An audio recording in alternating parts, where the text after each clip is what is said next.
Khi nói đến Cambodia thì người dân thế giới nhìn Cambodia qua ba sự kiện lớn, đó là những điêu khắc nổi bật đối với thế giới của đền Angkor. Thứ hai là Killing Field, tức là những cánh đồng giết người. Và thứ ba là vấn đề Human Trafficking, tức là vấn đề buôn bán trẻ em trong vấn đề tình dục. Thì hiện giờ Việt Thảo đang đứng trước Chung Ác, một cái nơi giết người hàng loạt ở tại Cambodia, một trong 385 địa điểm đã được khám phá cho tới ngày hôm nay. Những hình ảnh sau đây, Việt Thảo nghĩ rằng là một cái những hình ảnh rất là nhạy cảm và có thể khủng bố, ảnh hưởng đến tinh thần của các trẻ em. Cho nên Việt Thảo đề nghị là các bậc phụ huynh nên xem trước khi có quyết định nên cho con em mình xem hay không. Bây giờ mời quý vị cùng với Việt Thảo vào thăm viếng khu vực này.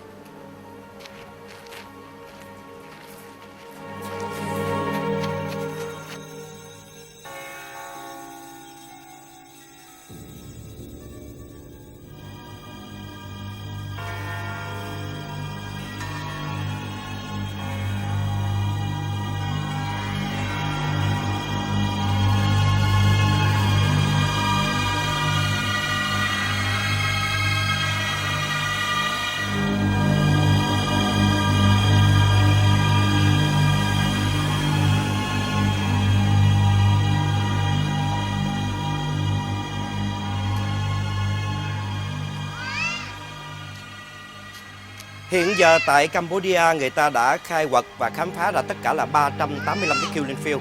Mỗi một Killing Field như vậy có hàng trăm cái mộ chôn tập thể. Và trong mỗi một mộ chôn tập thể có ít nhất từ 70, 80 cho tới 600 thi hài đã bị giết chết trong đó. Và riêng tại cái Killing Field Chung Ác này có rất nhiều cái mộ chôn tập thể chưa có được khai quật. Người ta mới khai quật được có 89 cái và đã tìm được những cái sọ người là 8.985 cái, từ trẻ em cho tới người già trên 60 tuổi bị giết với nhiều hình thức khác nhau.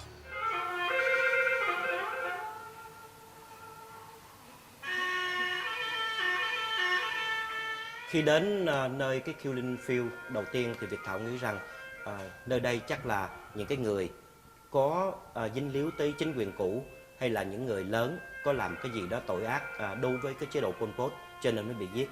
Nhưng mà ngay cái tầng đầu tiên trong 17 tầng những cái sọ người như thế này thì chúng ta thấy đây là cái tầng chứa những cái sọ của các trẻ em gái từ 15 cho tới 20 tuổi và bị giết với nhiều hình thức khác nhau.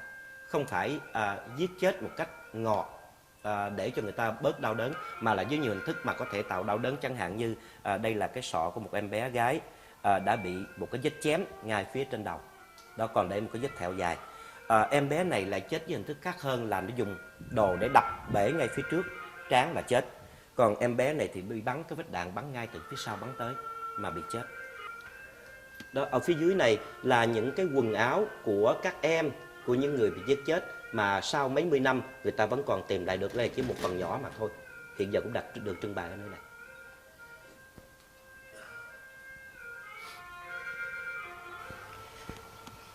Đây là những cái còng chân để giữ người trước khi đem đi xử. Thì cái lối còng chân này đó, nó có chừng 20-30 người trong một sâu như vậy. Thì cứ mỗi người một chân, người xây mặt trước, người xây mặt sau, không ai nhúc nhích chạy đi đâu được hết, Lâm ngồi giúp mình. Đó, thí dụ bây giờ cái chân của người thứ nhất chỉ cầm một chân. Ây da, đau nha. Cái lối cầm này đó thì cái thanh sắt đau lắm. Cái thanh sắt nó cấn ngay cái cục xương chỗ này nè, cho nên mình nhúc nhích chút thì được, nhưng mà mình xoay người thì nó bị rất đau, mà hai người mà lỡ ngã thì có thể gãy chân, cho nên không ai dám nhúc nhích, không ai dám xô ngã gì cả, mà chạy cũng không được. Rồi ở ngoài là cái khóa thôi. Oh man, đau quá. Cứ một cái sâu vậy đó khoảng 20 người, 25 người và nằm dài ra đó không nhúc nhích gì được hết.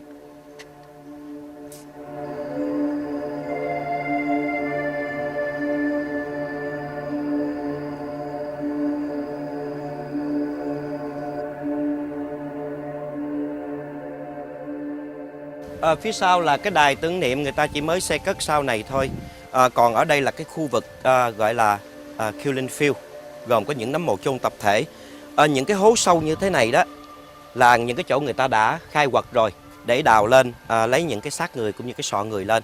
Ví dụ như cái mộ chôn tập thể bên đây đầy rồi thì bây giờ nó đào cái kế tiếp, rồi cứ bắt người ta trói chặt tay như thế này và quỳ xuống rồi dùng bất cứ phương tiện gì đập cho chết, rồi xô xuống dưới, chưa chết cũng xô.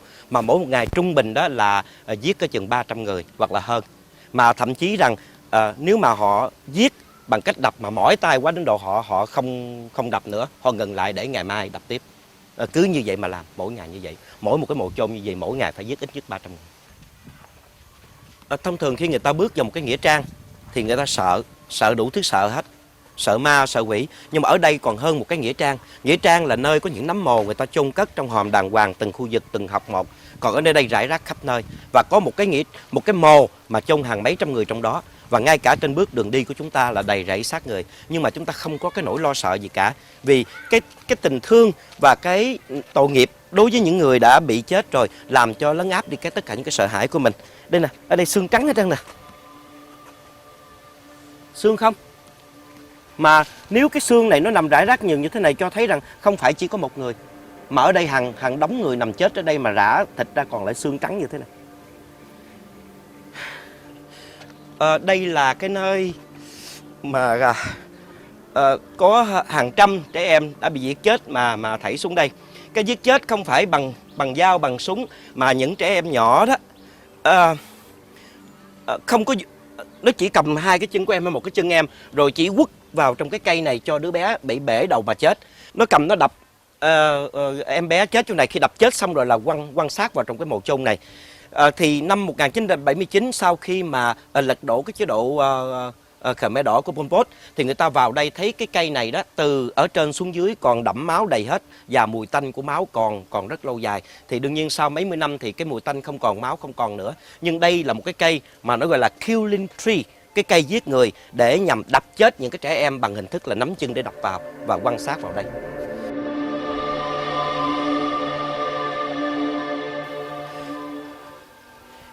Khi khai quật cái mộ chôn tập thể này thì hơn 100 thi thể của trẻ em và phụ nữ không có mặc quần áo. Thì người ta suy đoán rằng cái nơi này là cái mộ chôn của những người mẹ và những đứa con.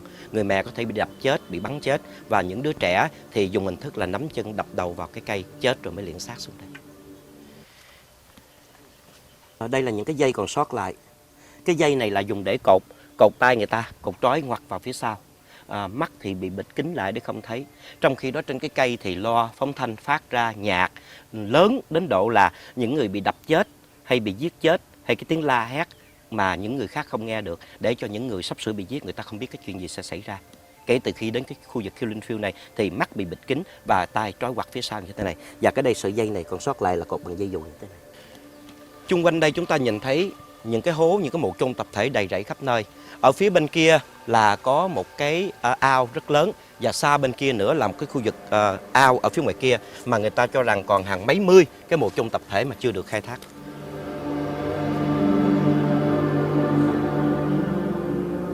Nếu bình thường ở trong một cái khu rừng, mình có thể cầm lên mình nghĩ đây là những cái khúc gỗ mục. Mà thật sự nếu mà vào cái Killing Field mình biết chắc chắn đây là những cái xương của con người còn sót lại nằm ở đây. Đây là xương ống chân. Quần áo còn khắp nơi hết. Như vậy thì cái nhân mạng con người không phải được chôn ở dưới lòng đất mà chết nằm rải rác ở phía trên, đến độ xương phải nằm phơi ở trên ngoài này. Còn bên cạnh chúng ta còn thấy có những cái răng. Đây là những cái răng.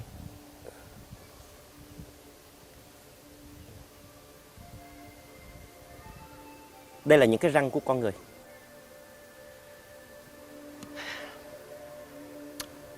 Mình ngồi đây, mình đã biết là mình hiện đang dẫm trên xác của những người đã bỏ mạng ở nơi này. Và mỗi một bước chân của mình là bước lên không biết bao nhiêu trăm, bao nhiêu ngàn xác con người đã chết nơi này mà có thể chưa có khai quật được. Còn cái mộ chôn tập thể này thì người ta đã đào lên được là 166 nạn nhân. Mà đặc biệt đó, 166 nạn nhân này hoàn toàn bị chặt đầu hết và mặc cái quân phục của binh sĩ trong cái chế độ Pol Pot, chế độ Khmer Đỏ.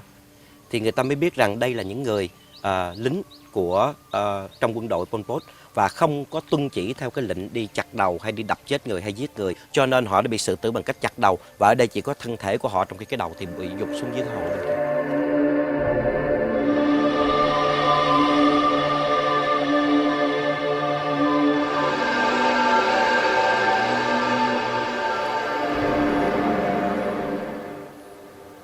Đây là cái mộ chôn tập thể số 6, một trong những cái mộ chôn lớn ở đây mà người ta khai quật được cho đến ngày hôm nay. Ở nơi đây người ta tìm thấy được 450 nạn nhân đã bị đập chết với mọi hình thức đã chôn tại chỗ này.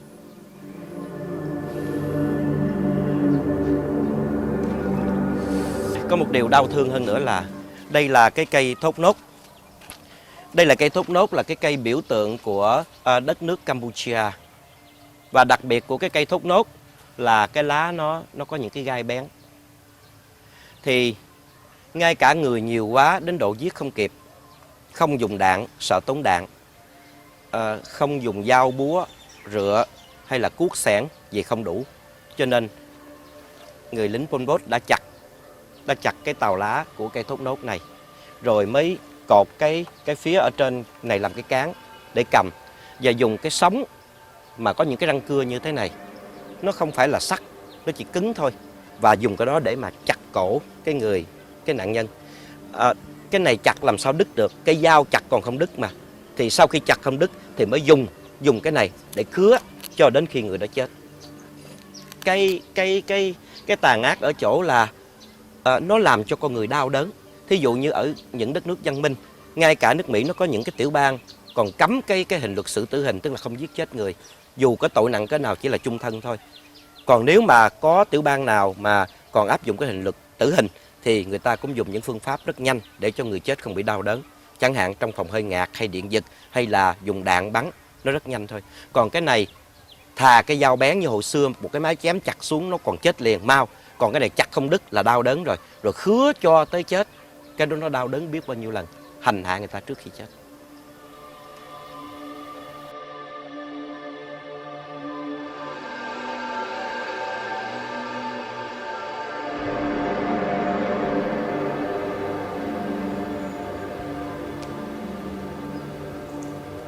Vào ngày 17 tháng 4 năm 1975, lực lượng Pol Pot của chế độ Khmer Mã Đỏ đã tiến chiếm thủ đô Phnom Penh. Người dân cũng túa ra đường chào mừng cách mạng về giải phóng thủ đô. Tất cả mọi người đều hân hoan ra theo lệnh, đăng ký, ghi tên tuổi, nghề nghiệp, chức vụ và nơi ăn chốn ở. Nhưng chỉ 2 ngày sau đó thì tất cả những người đăng ký đều bị bắt tập trung tại nơi đây. Đây là một trong những vết tích còn lại và là bảo tàng để chứng minh tội ác đối với nhân loại của tập đoàn Khmer Đỏ Pol Pot. Có một điều nơi đây rất nổi tiếng với cái tên gọi là S21, tức là Security Office 21. Nổi tiếng vì nơi đây là tại nơi thành phố lớn và là trại tập trung lớn nhất, một trong 65 trại tập trung chọn trường học với rào kẽm gai. Ở tầng dưới là để giam cầm riêng từng người để điều tra, và ở trên lầu 2 là nơi giam cầm tập thể. Những người bị bắt đến đây bao gồm những người trong chế độ cũ, bác sĩ, kỹ sư, luật sư, những người chuyên viên kỹ thuật, kể cả những thầy tu, sinh viên, học sinh và những người ngoại quốc. Khi bắt được thì có cả vợ con của họ, và trong đó có những đứa trẻ còn rất là nhỏ tuổi cũng bị bắt vào đây hết. Ngày 7 tháng Giêng năm 1979, lực lượng Việt Nam tiến vào giải phóng Phnom Penh thì đến đây người ta tìm thấy có 14 xác chết đã chết trước đó mấy ngày. Những xác chết này trong có một phụ nữ bị tra tấn, bị chặt đầu cũng có, và người ta không biết tên tuổi là gì, họ là ai, và người ta đã chôn cất thành 14 ngôi mộ ở tại nơi này.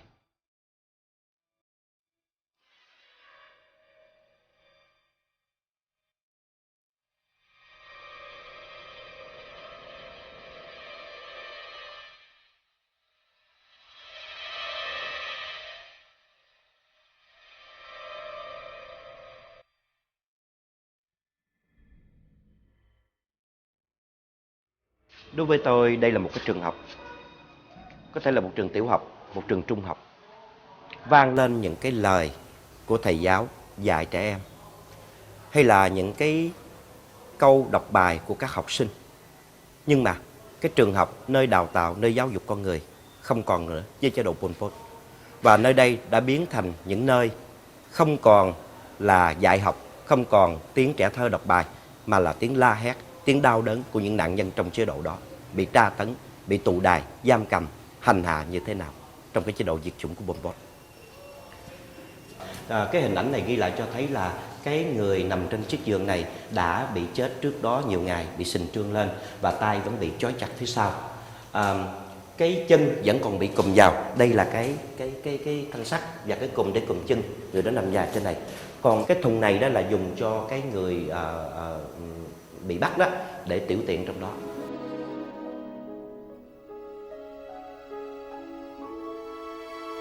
Trên hình ảnh cho thấy rằng những người làm việc trong chế độ Pol Pot tại khu vực này còn rất trẻ, còn nhỏ, thậm chí những trẻ em. Còn những cái người mà bị giết cũng còn rất trẻ luôn, chứ ít có thấy người nào già lắm. Thì không hiểu tại sao đối với một đứa trẻ không biết gì trong cái đời sống cả, và đã bị tẩy não để trở thành một công cụ giết người cho cái chế độ Pol Pot. Quá sức tàn nhẫn.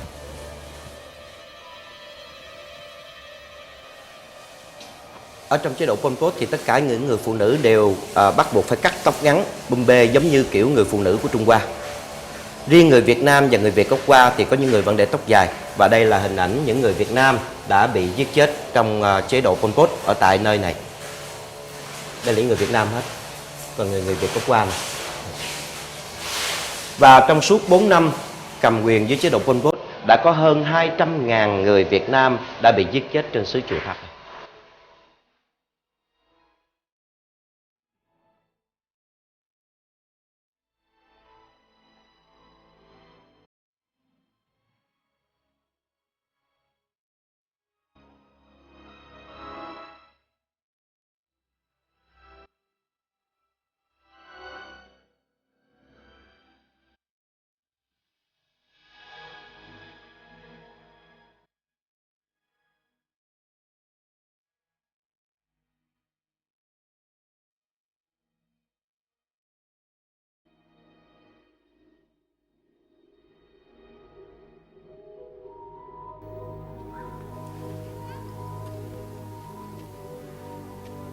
Tôi không biết là người khác nghĩ gì về đất nước Campuchia. Riêng tôi đến đây được 3 lần, và đây là lần thứ 4. Tôi cảm thấy rằng đất nước Campuchia càng ngày càng gần gũi với tôi. Và người dân Campuchia là một cái dân tộc hiền hòa và hiếu khách. Nhưng không hiểu tại sao có những người đã làm những cái chuyện đi ngược lại với bản tính của dân tộc Campuchia, đã đi ngược lại với cái trào lưu văn hóa của xã hội loài người, và đi ngược lại cái nhân tâm đến độ phải tàn sát cái đồng bào chủng tộc của mình, biến đất nước Campuchia trở thành những nước nghèo khổ, và ngày hôm nay chưa bắt kịp được cái sự tiến bộ văn minh đối với thế giới loài người. Tôi rời xa đất nước Campuchia ngày hôm nay, nhưng mà ở trong lòng tôi vẫn vương vấn mãi cái hình ảnh của một đất nước nghèo khổ. Và nếu có cơ hội, chúng tôi sẽ trở lại thăm viếng đất nước này, và có điều kiện sẽ tiếp tay để xây dựng, phát triển và giúp đỡ cho người dân Campuchia được thoát qua cái hình ảnh của một quá khứ đau thương và sáng lạng hơn.